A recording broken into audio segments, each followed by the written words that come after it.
Hi guys, and welcome to the latest video.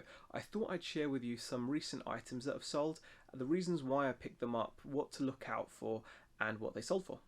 The first things I want to share with you guys are these vintage baseball caps.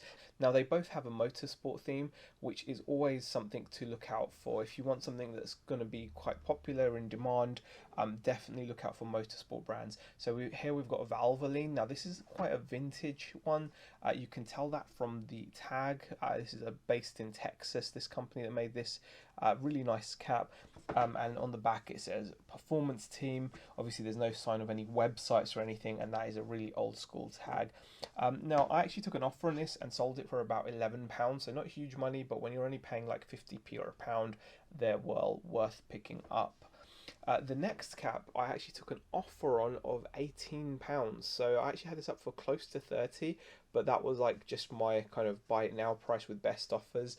And this is a F1 cap, so it's good to know your Formula One teams. That is obviously a giveaway, Benetton Formula One, so keep an eye out for Formula One teams. And it's worth doing a bit of research if you come across stuff like this. So that's an embroidered signature, and that's actually a signature of the F1 driver Giancarlo Fisichella.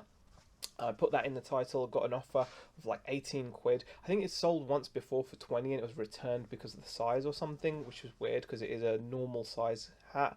But yeah, it sold again for 18 this time. Again, it was a 50p or a pound pickup, so worth looking out for motorsports based baseball caps. The next item I want to share with you guys is this Ferrari Diecast model. Now you'll see a lot of diecast models at car booths, charity shops, etc., and a lot of the time they're not going to be worth a huge amount of money.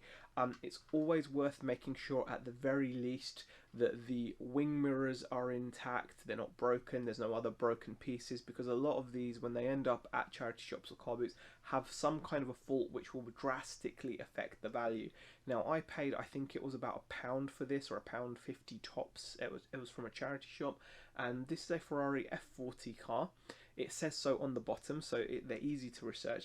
And what drew me to this was it's by a brand called Burago, and it's made in Italy, and it was in conjunction with Tonka. It had all this kind of writing at the bottom and information at the bottom, so really simple to research, etc.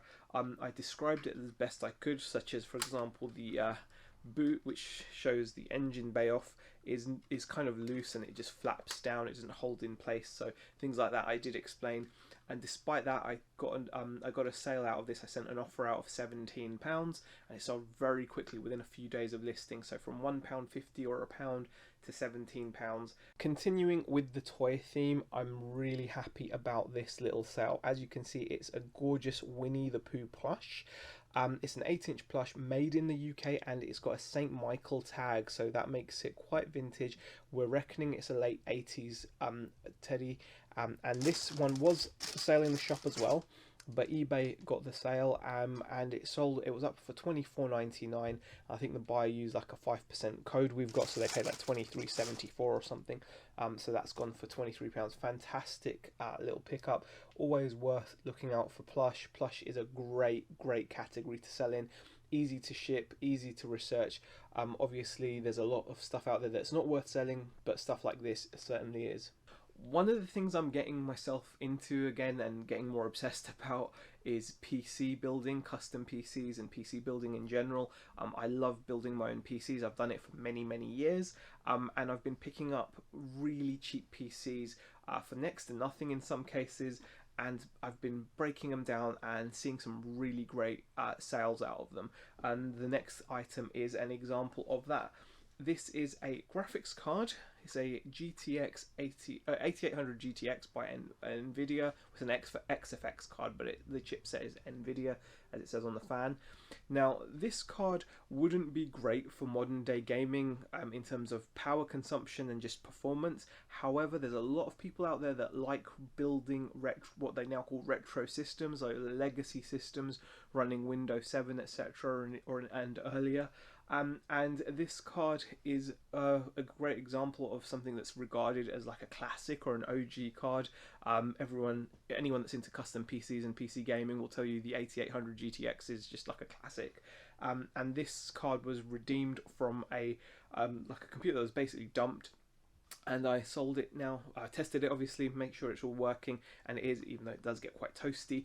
I explained all of that in the listing, and this has sold for £40 plus international shipping all the way to the US. Continuing with the computing theme, the next item I want to show you is this power supply. It's a HP proprietary power supply, 600 watt supply taken from a workstation unit in full working order, really great, and I sold this for £25. And finally, I just want to share with you a couple of games that have sold. Sonic Jam for the Sega Saturn. Sega Saturn games are always worth looking out for if you can find them. You're not likely to find them out at car boots as often nowadays. I got this as part of a gaming bundle that I purchased, and this sold, I think, for like $39.99, I think, minus a few percent, like 5% for a coupon that was used, so maybe it sold for like 38 quid or something like that. And then again from the same collection as that, which just sold this PlayStation Vita game called Lumen's Electronic Symphony, and that sold for £17.